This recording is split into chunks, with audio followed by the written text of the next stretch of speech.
बरसों से बंद चर्च के बाहर एक कुत्ता तेजी से भौंक रहा था। तभी अचानक उसके सामने एक साया लहराकर बाहर आया। उस साये को देखकर कुत्ते की आवाज उसके गले में ही बंद होकर रह गई। वो साया उसके आसपास लहरा रहा था। अचानक हवा में उस साये के साथ उड़ता हुआ वो कुत्ता उस चर्च के भीतर दाखिल हो गया। उसके भौंकने की आवाज अभी भी आ रही थी। कुछ देर के बाद हवा में उड़ता हुआ उसका शरीर वापस बाहर आया। इस बार उसके शरीर में प्राण नहीं थे। उसका पूरा शरीर सफेद था। मनाली शहर के बाहर एक पुराना चर्च बरसों से बंद था। उसके आसपास कोई भी नहीं जाता। कुछ दिनों के बाद कॉलेज के बच्चों की एक ट्रिप मनाली घूमने आई थी। रात के वक्त कॉलेज के कुछ बच्चे अपने टीचर को बिना बताए होटल से बाहर निकल गए। अरे यार, ये लोग तो हमें नर्सरी के बच्चों की तरह ट्रीट कर रहे हैं। ऐसे घूमने में क्या मजा आएगा। और नहीं तो क्या, यहाँ जाना है वहाँ नहीं जाना है, ऐसे करो वैसे करो, खाने का टाइम हो गया, सोने का टाइम हो गया। सोचा था लड़कियों के साथ मौज मस्ती करेंगे, मगर लड़कियों को तो दूसरे होटल में ठहरा दिया। यहाँ अकेले दीवारों के साथ सर फोड़ो। अब होटल से निकलने के बाद क्या करना है बताओ। करना क्या है, चलो ऐसे ही रोड पर घूमेंगे। तीनों दोस्त बातें करते हुए सुनसान सड़क पर चले जा रहे थे। कुछ दूर चलने के बाद वे लोग उस चर्च के बाहर पहुंच गए। देख, ये चर्च कितना सुंदर लग रहा है। हाँ, सुंदर तो है, मगर ऐसा लग रहा है कोई यहाँ आता जाता नहीं है। शायद कोई पुराना चर्च है। अंदर चलकर देखते हैं। अंदर जाकर? नहीं, अभी रहने देते हैं, कल सुबह आएंगे। अरे कल सुबह? कल तो हमारे साथ प्रोफेसर वगैरह सब रहेंगे। वे लोग हमें खुद से दूर नहीं जाने देंगे। अभी चलते हैं ना, रात या दिन क्या फर्क पड़ता है। हाँ, वैसे भी हम लोगों के पास मोबाइल में टॉर्च तो है। बोरिंग सी ट्रिप में थोड़ा सा एडवेंचर हो जाएगा। मनदीप का मन नहीं था, मगर रोशन और जतिन के कहने पर वो उन लोगों के साथ उस चर्च के भीतर दाखिल हो गया। चर्च के अंदर जगह जगह जाले लगे हुए थे। जैसे ही मोबाइल की लाइट से उस चर्च के भीतर थोड़ी सी रोशनी हुई, चमगादड़ उड़ते हुए चर्च के बाहर निकल गए। लगता है ये बहुत टाइम से बंद है, तभी तो चमगादड़ ने यहाँ पर डेरा जमा लिया।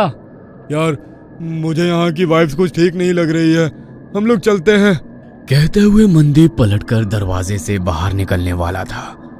तभी उसके पैर किसी ने पकड़ लिया। वो जोर से चीखा। क्या हुआ? मेरा पैर किसी ने पकड़ लिया है। हैं? ये क्या कह रहे हो? कहते हुए उसने अपने मोबाइल का टॉर्च मनदीप के पैर की तरफ किया तो वहां पर रस्सी थी। उसे देख दोनों हंसने लगे। तेरा मन नहीं था ना आने का, इसलिए तू रस्सी से भी डर रहा है। कुछ नहीं, अंदर चलकर देख, यहाँ का आर्किटेक्ट कितना अच्छा है। कहते हुए वो उसका हाथ पकड़कर उसे अंदर ले गया। वे तीनों चर्च घूम ही रहे थे कि अचानक चर्च की लाइट जलने बुझने लगी। अरे, यहाँ पर लाइट कैसे आ गई? मुझे कुछ ठीक नहीं लग रहा, हम लोग यहाँ से चलते हैं। कहते हुए वो अपने दोनों दोस्तों के हाथ पकड़कर दरवाजे के पास गया, मगर अचानक ही दरवाजा बंद हो गया। तीनों दरवाजा खोलने की कोशिश कर रहे थे, मगर दरवाजा नहीं खुल रहा था। अरे, ऐसे कैसे हो सकता है? अभी तो ये दरवाजा खुला था। किसने बंद किया? प्लीज हेल्प, हमें डराने की कोशिश मत करो। कोई और रास्ता होगा यहाँ से निकलने का, ढूंढकर वहां से निकल जाते हैं।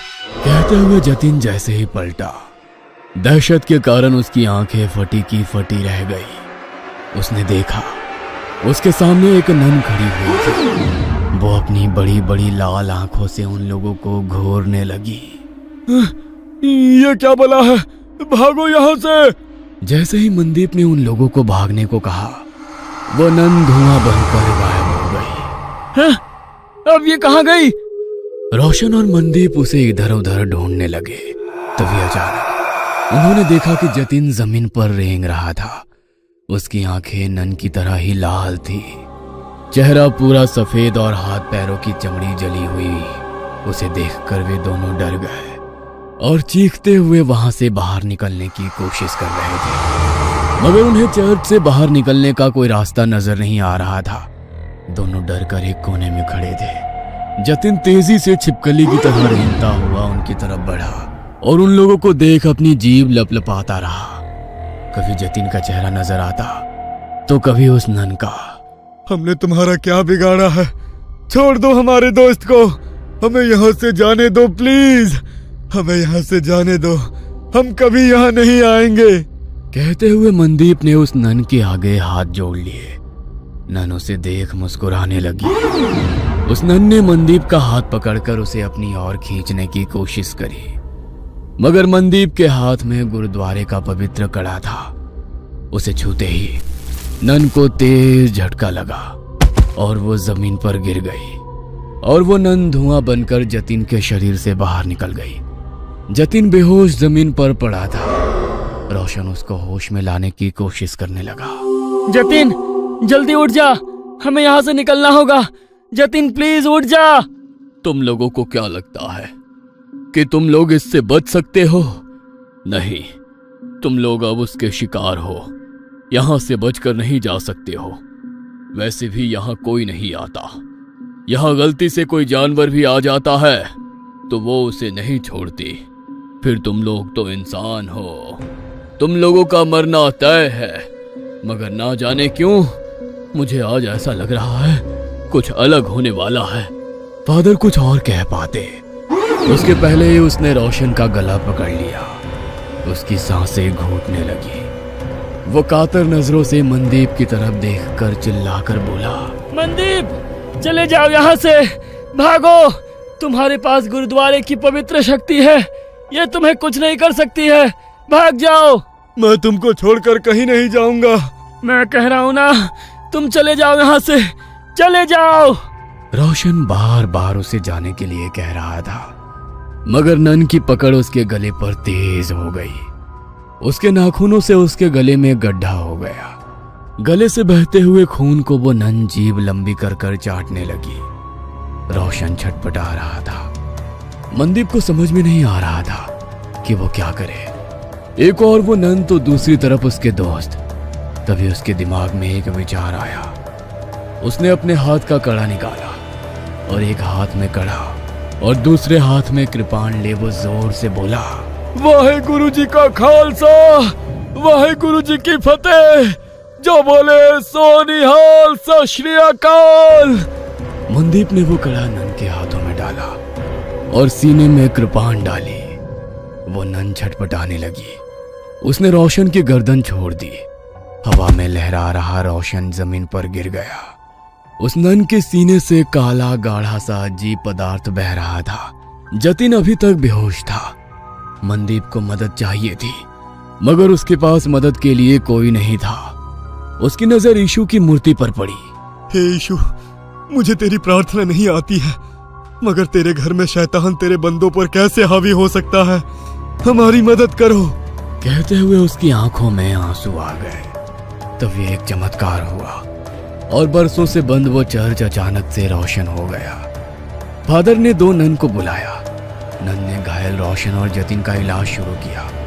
फिर फादर ने जैसे ही उस घायल नन की ओर देखा, होली वाटर डाल उसकी मुक्ति की प्रेयर करने लगे। देखते ही देखते वो नन की आत्मा यीशु की मूर्ति में समाहित हो गई। आज तुम्हारे साहस और सूझबूझ से बरसों से भटकती उस नन की आत्मा को मुक्ति मिल गई। God bless you my child. तुम्हारे दोस्त अब ठीक हैं। कल सुबह तक उन लोगों को कुछ भी याद नहीं रहेगा। अब तुम लोग यहाँ से चले जाओ और आज की घटना का जिक्र किसी से भी मत करना। फादर के कहने पर मनदीप अपने दोस्तों के साथ होटल वापस आ गया। अगले दिन वे लोग जब मनाली घूमने के लिए निकले तो उसके दोस्त सब कुछ भूल चुके थे, मगर मनदीप उस खौफनाक रात को उम्र भर नहीं भूल सकता था। वो अपने साथियों के साथ उसी जगह से निकला तो मनदीप को कोई चर्च नजर नहीं आया। बस दूर खड़े वो फादर उसे देखकर मुस्कुरा रहे थे।